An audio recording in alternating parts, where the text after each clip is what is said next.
হায় রে মামুন, তুমি লায়লার ভালোবাসা বুঝলে না। লায়লা যে তোমাকে কত আপন করে নিয়েছিল তা তুমি জানলে না। আহারে মামুন, তুমি শুধু লায়লার অর্থ সম্পদকেই ভালোবাসলা, একবার ভালোবাসার চেষ্টা করলে না লায়লারে। লায়লা তো তোমারে ভালোবাসলো, আর তুমি সোশ্যাল মিডিয়ায় তোমাকে নিয়ে ট্রোল করলো, আর সেটাকে মনে করে যদি তুমি লায়লাকে ছেড়ে দাও তাহলে ভুল। লায়লা তোমাকে সত্যি ভালোবাসে, একবার নিজেকে জিজ্ঞাসা করো, উত্তরটা তোমার ঠিকই জানা। মামুন তোমার আবদার কখনোই অপূর্ণ করেনি লায়লা। হ্যাঁ, তুমি বুঝবে যখন লায়লা সত্যি সত্যি তোমার কাছ থেকে অনেক দূরে চলে যাবে। আরে ভাই, মেনে নেন না। একটি কুৎসিত মেয়েরও তো ইচ্ছা করে একটা তার জীবন সঙ্গী যাতে ভালো হয়, সুন্দর হয়। তার মানে এই সেই মেয়েটি আপনার শত কষ্ট থাকার পরেও আপনাকে অনেক ভালোবাসবে। সংসার যদি সুখের হয় রমণীর গুণে, সেই রমণী সুন্দর হোক বা কুৎসিতই হোক, তার মনটা যেন হয় ভালোবাসার। আজ না হয় মামুন, কাল ঠিকই মামলা থেকে মুক্তি পাবে।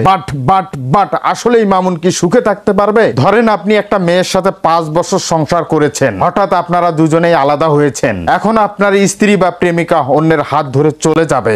একটু ভাবেন তো কেমন লাগতে পারে। পুরনো স্মৃতিগুলো ভাববেন আর কাঁদবেন, উপায় থাকবে না। জীবনে তো হাজারো প্রেমিক প্রেমিকা আসবে, বাট একবারেই আসে সত্যিকারের প্রেম। সেটা যদি কেউ চিনতে পারে তাহলে সে লাকি। তাই তো কবি রবীন্দ্রনাথ ঠাকুর বলেছিলেন, যে প্রেম করেছে সে মরেছে, আর যে করেনি সে ঠকেছে।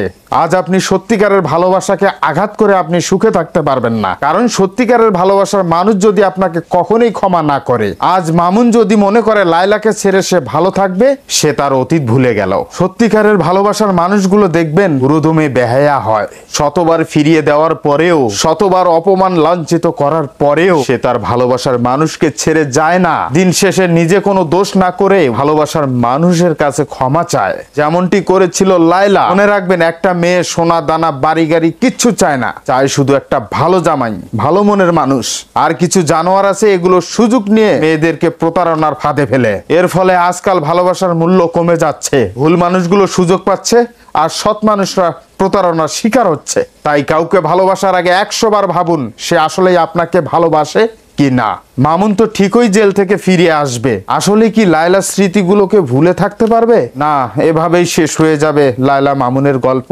যাই হোক দর্শক শ্রোতা, আপনাদের কাছে এই বিষয়টি কি মনে হয়েছে একটু কমেন্ট বক্সে কমেন্ট করে জানাবেন। আর সবাই ভালো থাকবেন, সুস্থ থাকবেন, সুন্দর থাকবেন। আর যেন মামুন লায়লার মতন প্রতারণার শিকার কেউ না হয়। সবাই ভালো থাকবেন। আল্লাহ হাফেজ।